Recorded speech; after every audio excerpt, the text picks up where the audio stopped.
Choosing your infill pattern is important because if you choose some patterns, you might have problem printing. So, for this example, I was previously using the grid pattern, and in the middle where we're starting to fill in that solid area, it was real bumpy. It was not smooth, and I thought it was my extrusion or some other issue.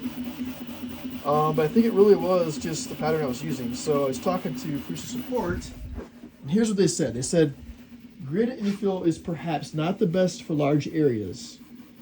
It's the fastest pattern to print, but you can introduce problems I was seeing, which were rough surfaces when I was trying to fill over that pattern. So they suggest using gyroid or triangles.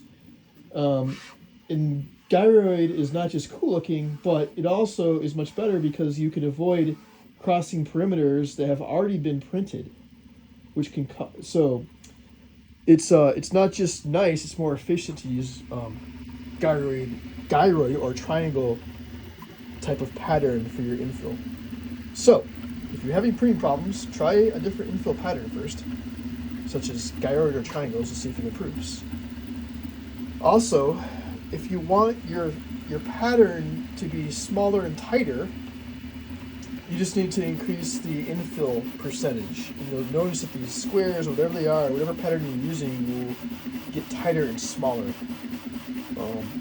So it'll fill in those gaps better before it tries to start to do stuff like it's doing right now, which is to fill over the infill with solid layers. I wanted to pass that along. That's a big one too.